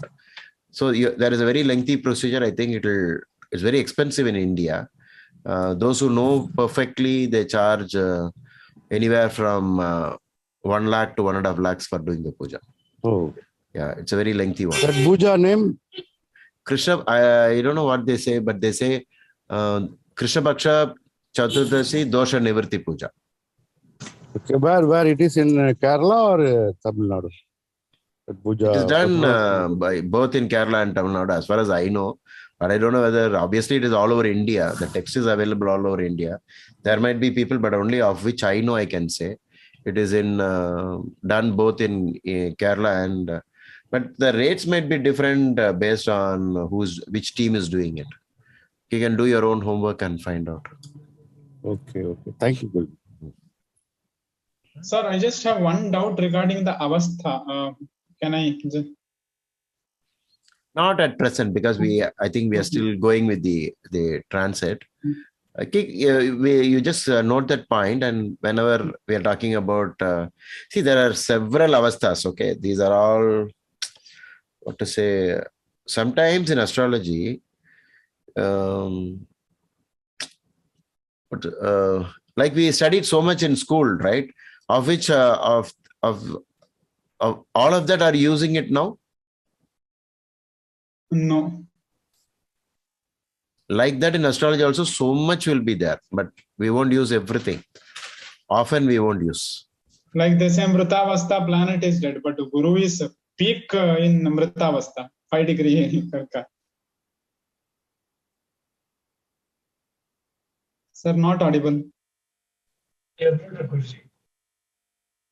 Guruji, you're on mute. Yeah. There are some 10 types of avasthas.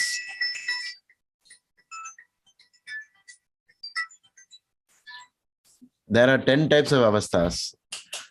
Okay. And using all of them, where do you practically use it? It all depends on, so I'm saying, astrology is filled with all these details, which maybe at that point in time when you're doing the study, it is very interesting, but later on you will not use it. Like in the same way, so much we studied in maths in the school, but we are still using only simple 1 + 1, 2 in our lives. We don't use all that we studied. Okay, but it depends. There are some people who want to get more and more exact statements. Then it is, for them, it is very important. Okay. This particular today's class is actually for beginners. Okay. Only tomorrow's class is for advanced students. Maybe in classes like that, we'll discuss in depth. Saturday classes. Sometimes we may change from Saturday to Sunday. Now that I'm free on Sunday. So just keep watch whether it is tomorrow or day after. Okay, so coming back to the transit, which is the last part of our discussion today. We'll end at 10 o'clock. One important point is that when you read from the moon, it is something more to do with your mind, but not necessarily only the mind, but somewhat more connected to the mind. For example, in Sade Sati time, though health may get affected, it has its source in the mind, because you know what stress does to the body. We have a whole lot of possibilities of diseases called, we have an allopathy doctor amongst us, Sai Subramaniam will tell us about how many diseases are connected to the mind. What do you call them? What is that group of disease called? That which is most probably through the mind. Psychiatric diseases? Psychosomatic. Psychosomatic diseases, right? Yes. But those are very strongly connected to Sade Sati. Again, that is moon based only. But from this, it leads to the physical also. So please do not think that the moon is only the mind. It is also the body. It's also everything again. Because from the mind flows everything. You get angry, you punch the other guy, he takes an iron rod and hits you. You end up in the hospital in Sade Sati. Okay. How did it all start? It started from the mind and then moved to the body. So that's why you cannot simply, say, no, I'll read it only from Lagna point of view. So from Lagna, things are quite different. For Lagna, you cannot refer to the standard books of transits, because most of the standard books are only from moon's point of view. The transit is considered. But from Lagna, sometimes it will happen that from the moon and from the ascendant, it is indicating the same result. Then it will become very strong. Okay. So what is the simplest way of using from ascendant and timing of marriage? What would you expect to happen with reference to ascendant for a marriage to happen if, let's say, the person is waiting for marriage, or expecting marriage, or trying to get married? Jupiter aspects 7th house or 7th lord. Very good. Jupiter. Oh, what about Jupiter in 7th house? How many of you feel that would be very strong? Yes, sir. Jupiter in the 7th. That is one idea. Another one is Jupiter's transit over 7th lord. Jupiter transit over 7th lord is very strong, very powerful, because that is a meeting with another person. He meets another person. When people meet, the events are stronger, rather than the person just goes to a place, just goes to a house. You understand? So can we say Jupiter aspect on Venus also? That comes at the second level, not at this level, because you know how to differentiate between the two. When you say Venus aspecting, Venus is a Kalatra Karaka. Simply, for everyone, it is the same. So in astrology, always, if you want to get more specific and make sure that it is a nice prediction, it will be specific to the person. What if for that person he is born in Vrishchika Lagna and Venus is the 7th lord? And then when Jupiter comes over the 7th, it will be 2 times. It will be in 7th and gets connected to 7th lord. So this is the best way to use from ascendant. Whatever I said now, use it for any other thing, you will still get very good results. What is any other thing? Suppose you say profession. What is the main house of profession? 10th house. But it all depends, karma. So karma is what? Depending upon the context. And if you know something, some extension of the 10th house, you can relate it to all those things. Like, for example, Manoj is not here, but Manoj predicted for somebody in the class that when Saturn comes to Aquarius, your father will most probably pass away. And as soon as Saturn came in, the father passed away. What is the logic used? He used the logic of Saturn going over the 10th house. How is 10th house connected to father's death? Karmasthana. Karmasthana. 2nd to 9th, sir. 2nd to 9th, the father's house. So this is the horoscope of a lady, but the ladies generally don't go to the to do the rites. I mean, sorry, the symmetry. Okay, they don't go. At least Indian ladies don't go. So is it really that, or is it just only father's death, not exactly the funeral. Okay. So it's because it is the 10th is the second from the 9th house. It's Maraka for the. But of course, there were so many other reasons also for that. So when you make a statement, again, stack up method will come here. According to this, it is indicating. According to this is indicating. And if you keep finding it, you will notice the connections. And another way to make sure is, of course, in marriage, you cannot ask this question, when were you married last time? But in business or profession, especially job, you can always ask, when did you get your first job? And when did you get this, the promotion? Then slowly, by figuring out the transits and the dashas and antardasha, you can project it, when is the next time it is occurring. Some common points you can track and find out, okay. Even Parashara's text says happy time, good time, and so on. Sometimes, even in Dasha and Antardasha chapter, you won't find the exact words you're looking for. You will have to derive it. Wow, how would you, even though the word promotion doesn't appear in Dasha and Antardasha, what would be the logic that you would use to say promotion? If a question is asked about when is the promotion? So recognition by the king. Very good. Recognition by the king. Basically, the boss has recognized. His king is the boss, right? So he recognized one nice point. Fantastic. Any other clue? Usually, promotion means more income. The salary goes up. So if you see the words like wealth, you can combine these two, name and fame, or maybe you can connect the planets to 10th house. Again, go back to the transit. Where is any major planets are transiting the 10th house or connecting to the 10th lord? Like that, you can develop that and say, yes, this is when it is going to happen. The same rules will apply for losses, like 12th house planets. When one important point is, I've noticed this. Let's say in somebody's horoscope, Rahu is in the 12th bhava, also in the Rashi also. So no dilution at all. Rashi same position, bhava same position. If Rahu and Ketu during the Rahu Dasha comes to the exact axis, the same place, in transit, T dot Rahu comes back, then it will surely be a problem in terms of whatever the Maharishi has stated about what is said in that paragraph.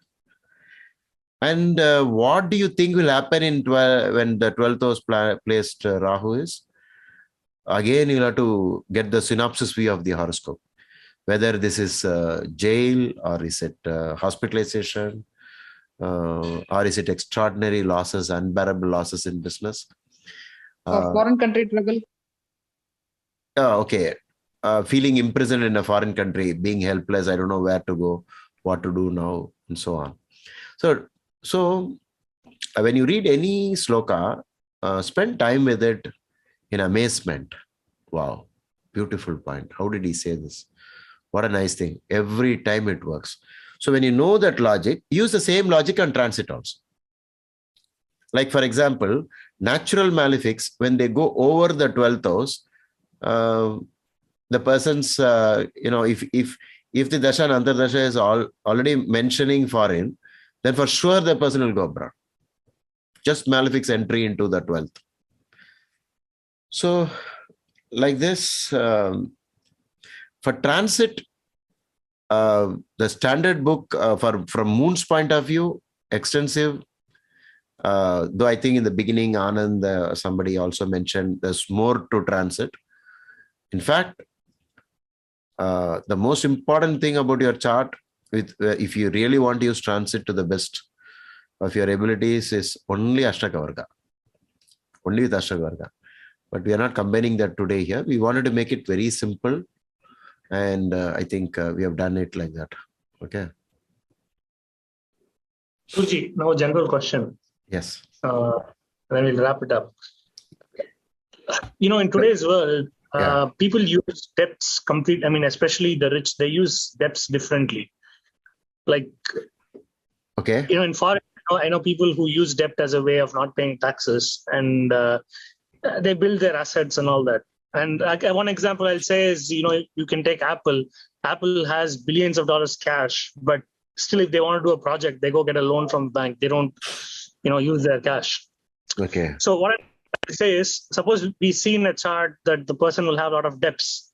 How do we know for sure that it's a bad debt, or maybe the person will use it in a good way, and he will use the debt to leverage and grow up? Yeah. How do we identify the differences? But this is a company, right? It's very difficult because the owner is no more. It all. No, I know a person, a native who probably in their childhood, I'll get their chart. This will be a very good study. He manages like $4 billion worth of real estate, and a lot of that is in debt, made by debt. Yeah, actually, I want to tell you something about this. When there is so much debts more than the net worth, the horoscope will actually show that there are a lot of poverty yogas, and there'll be a lot of bad yogas in the chart. The person is not poor though. He's but the point is, you are right. Even it confuses me a little bit about that. The way they live their life, somehow it doesn't tally. But maybe there are some other yogas in the chart which is allowing them to go in a big car, be in big hotels and so on.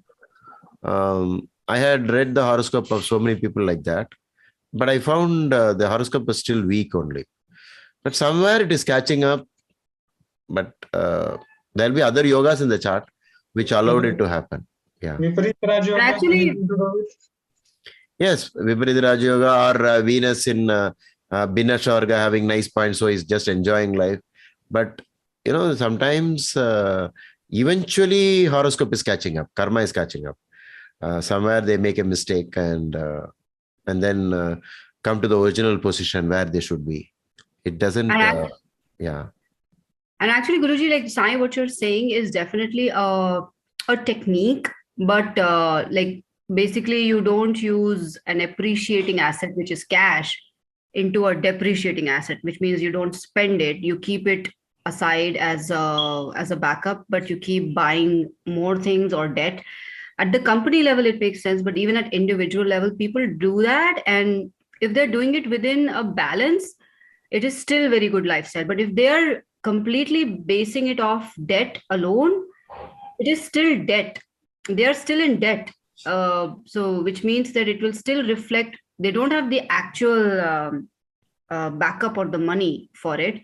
You're building more and more on debts. So the appearance or the perception may be that there is richness. Yeah. Right. Somewhere what is there in the chart will eventually try to come out if it is there.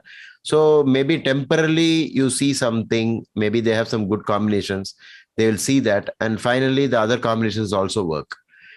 See, it's very difficult if you look at the same person having two different kind of experiences. Obviously, it means, no, I'm not talking about wealth alone. I'm talking generally. If you can look at Muhammad Ali as a very powerful, very agile athlete, and then see him with Parkinson's syndrome, it is the same horoscope. One horoscope for both the types, but still the person is the same. I'm talking about till 28, he was a poor person. Then we went into sales. He hustled XYZ. Now at the 60s, he has bunch of flights. But he's also using a lot of debt, leverage to scale his business and all that. Okay. But, I'll try to get his chart so we'll get more idea on these things. Okay, they're worth studying, but of course there'll be always there will be the reason for it, explanation. But talking about personal experiences, their own experiences, it will still tally with the horoscope only. A lot of things will be in common with, but not exactly like what you are saying in terms of how much money, how many crores, all that cannot be answered. But you will see something about what is being written. I remember being continuously asked, you said he's running such a bad time, and look at him, he's making more money now. This is from a real life experience. And I said, I don't know about all that, but the horoscope, the the theory of astrology says that he's already in bad time. And he said, you're not just not giving up. I'm telling you he's in the best of his time and you're telling me already his bad time has started. But it was kept hidden. But he was already, the hell experience had started for him. It came out only after 2 years. And when it came out, it was like a balloon exploding. Okay. So always you go by astrology, whatever they say. But I don't know how exactly to read for the company for a group, where it is public limited and everybody's share is there in that. How to deal with that is quite different. Then again, it will boil down to the individual CEO, the people there, their karma, everything. Sir, I have one thought here, sir.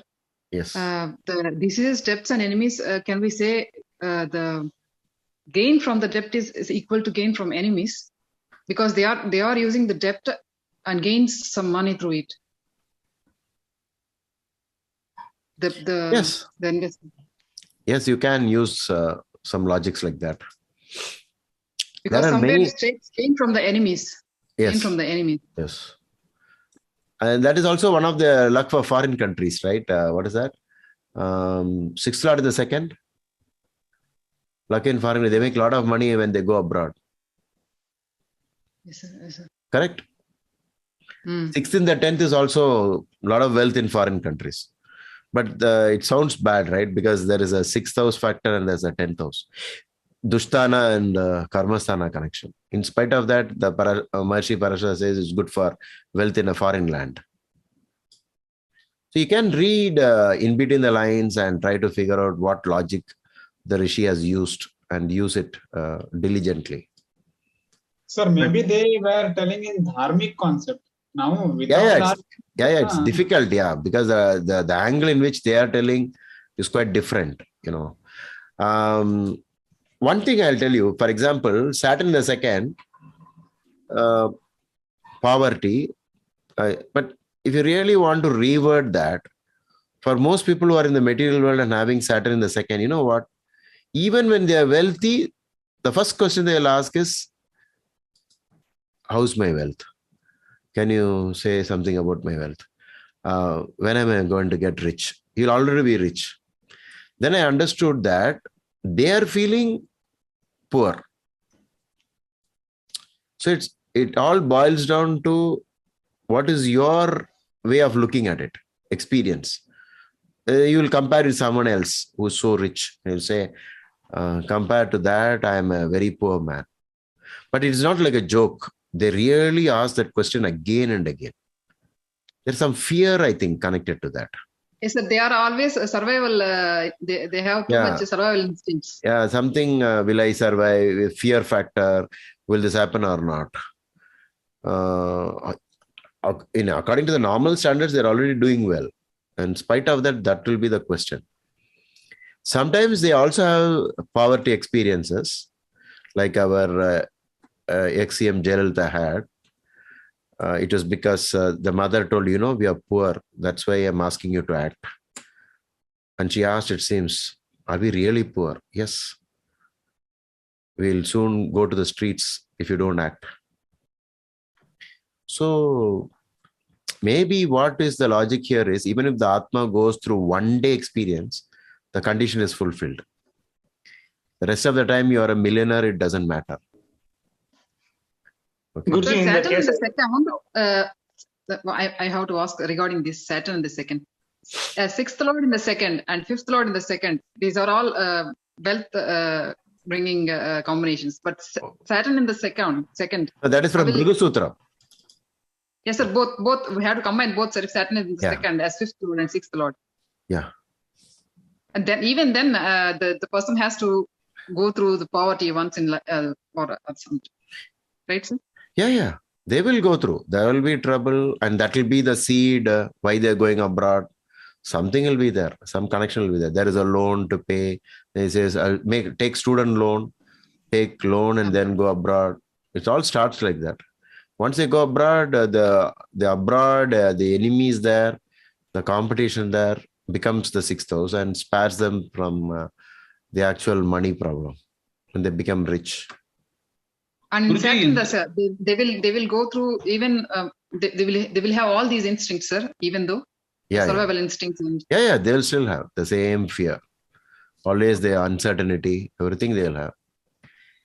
Okay, so let's end the session. We'll come back. One more question, sir. One more question. If the Magara Lagna, second Lord also the same? Magar Lagna, second. No, it's different. Because there you have to give the weightage to Ono status. Okay. Yeah. We still have one homework, Guruji, which nobody has answered, and that was the question about Moon Rahu. Yeah. We'll wait for that. That is one question. And second question is, what is the difference between the effect of a graha, when it is in transit and when that is a dasha antardasha?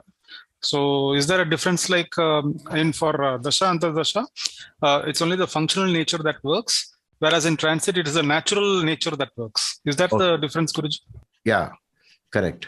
There'll be more of the nature of the graha connected to the transit. Not with respect to the ascendant at all. Yeah. Correct. Only the inherent nature. Yeah, inherent nature, the sign inherent nature, everything will get So transit will be read exactly like aspects. I mean, aspects also we have only the inherent nature. Correct. Yeah. Okay. Exactly. So that was this confusion I had. Yeah. But in dasha antardasha, it is not the inherent nature. It is the functional. It is pertaining to the lagna. Lagna, correct. Okay. Very good. So only one question is pending. Yeah, Moon Rahu, and not Rahu Moon, Moon Rahu. Yeah, it's Moon Rahu, not Rahu Moon. I got the answer, but I won't spill the beans. Okay, fine. Okay, all the best. We'll meet again next Saturday. No, next Friday. Yeah. Good night. So the BSPA class tomorrow or day after, just watch for the message. Sometimes it will be tomorrow or day after. Sunday. Okay. Saturday night or Sunday night. Guruji, somebody at fourth lord in the second, that means that they will make money from the fourth house element, income from fourth house. Yes. Maybe the mother is involved. The mother's inheritance has come to him. So much of mother, real estate. Correct. You just see, you can be a little imaginative, but sticking to the fundamentals, not departing from the fundamentals. If you depart from the fundamentals, come up with your own statements, totally it may go wrong. But as long as you know what the fourth house, what the second house is, and then try to connect to the modern times, that is your intelligence that you can always use. Okay. Guruji, is Rahu in 12th bad for marriage also? Depends on so many other combinations. But once trouble starts with the other combinations, then Rahu in the 12th will definitely trouble marriage, because it is Sayana Sukhasthana. Okay. Yeah. I think we'll catch up again. Yeah. Bye. Thank you, Guruji. Thank you. Thank you. Good night. Good night. And Prahlad will start the countdown. T minus 3, 2, 1, 0.